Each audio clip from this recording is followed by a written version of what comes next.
जय श्री राम दोस्तों, आप देख रहे हैं YouTube चैनल ज्ञान स्टार प्लस। तो दोस्तों, आप सभी का हार्दिक स्वागत और अभिनंदन। दोस्तों, आज हमने आपके लिए कमेंट चुना है श्रीमान जगदेव सिंह 139 वाले आईडी वालों का, और ये लिख रहे हैं कि जय श्री राम गुरु जी, आप यदि हमें नारद के स्त्री बनने की कहानी सुना दें तो हम पर कृपा होगी। देखिए, हम इनका ही कमेंट चुन रहे हैं और इनकी इस कथा को आज हम जरूर बताएंगे। तो आते हैं मुख्य कथा वस्तु पर। इससे पहले जो भाई हमारे चैनल पर नए हैं, उन भाइयों से मेरा निवेदन है कि वे भाई हमारे चैनल को सब्सक्राइब जरूर कर दें। तो देखिए दोस्तों, ये कथा नारद संहिता में भी मिल जाएगी और देवी श्रीमद् भागवत कथा में छठे सर्ग में ये कथा आपको निश्चित ही मिल जाएगी।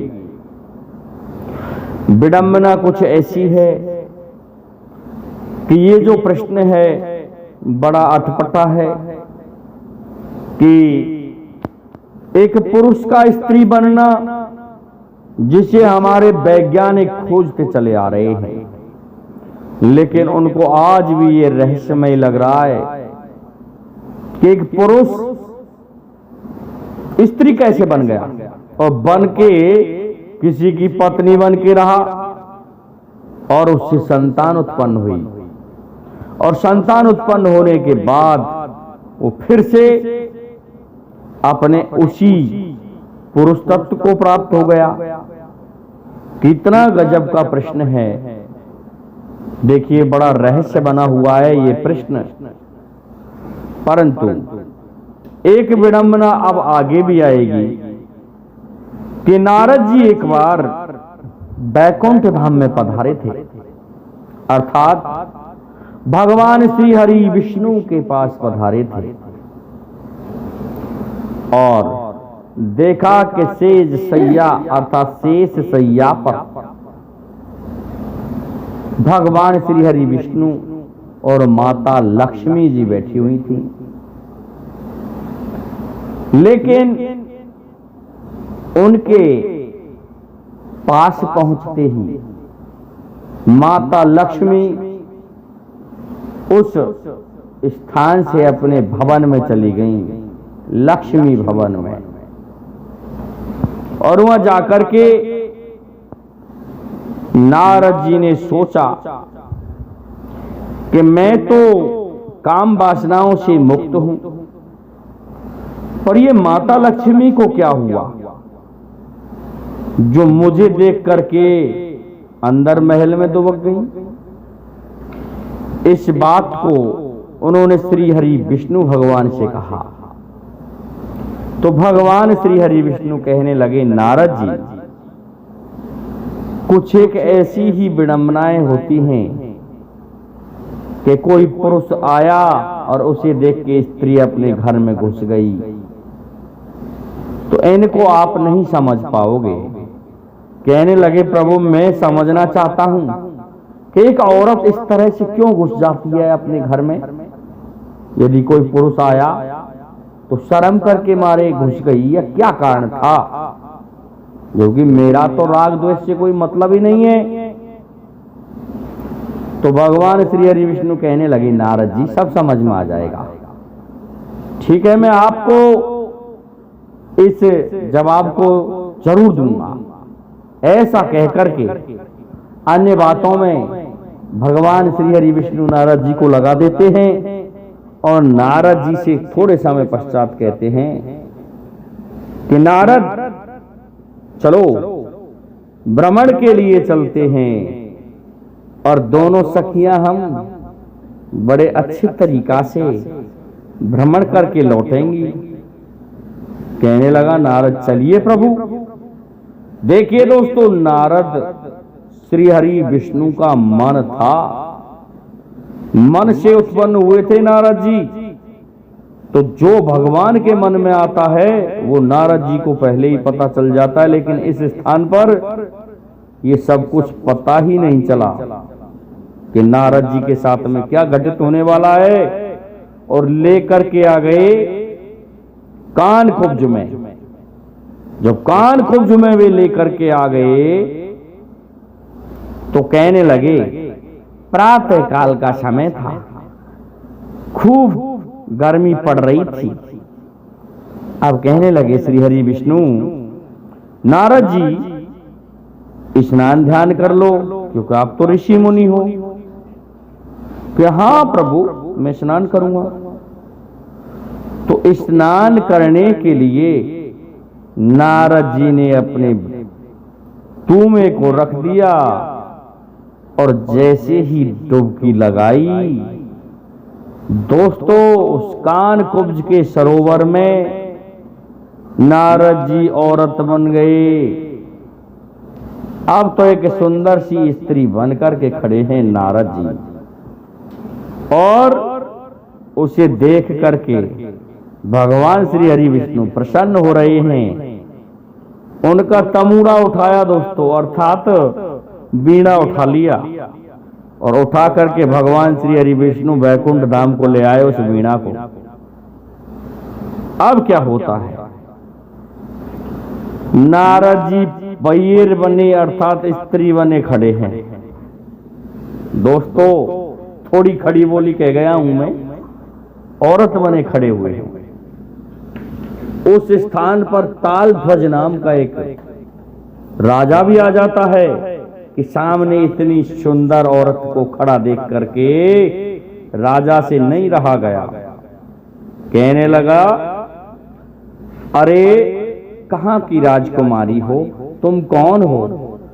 पता अब पूछने लगा कि तू मुझे लगती है अभी कुंवारी, तेरे कौन पिता महतारी, नजरिया हर प्यारी। मतलब इतना सुंदर रूप था कि उसकी एक चमक से ही पहले ही नारद पलक दरियाई बताया गया है। औरत बन के तो और भी पलक मारने लगा, तो उसकी आंखों की चकाचौंध कोई सहन नहीं कर पाया राजा, और कहने लगा तू मुझसे विवाह कर ले। तो दोस्तों नारद जी ने वह प्रस्ताव स्वीकार कर लिया और पत्नी बन के अब उसके साथ में चले गए। विवाह हो जाता है दोनों का। विवाह हो गया तो नारद जी से अब संतान उत्पन्न होने लगी। कहते हैं कि नारद जी से 12 संतान उत्पन्न हुई, और 12 इतने लड़ाके पुत्र पैदा हुए कि उनके कारण लोग भयग्रस्त रहते थे, इधर उधर के जो राजा थे। लेकिन बैर पर बैर बढ़ता गया और आक्रमण कर दिया पड़ोसी राजा ने ताल ध्वज पर, जिसमें ताल ध्वज सहित संपूर्ण सेना और उसके पुत्र मारे गए। अब नारद जी विलाप कर रहे हैं, तो भगवान श्री हरि विष्णु एक ब्राह्मण का भेष धारण करके आए और कहने लगे, अरे तुम क्यों रो रही हो कि मेरा सर्वस्व लुट गया। ब्राह्मण देवता मैं तुम्हें क्या बताऊं, मेरे संतान पुत्र सेना सभी उस राजा से युद्ध करते हुए मारे गए। इस पर भगवान विष्णु कहने लगते हैं, तो उनकी आत्मा की शांति के लिए आप पिंडदान कीजिए सरोवर पर चल के।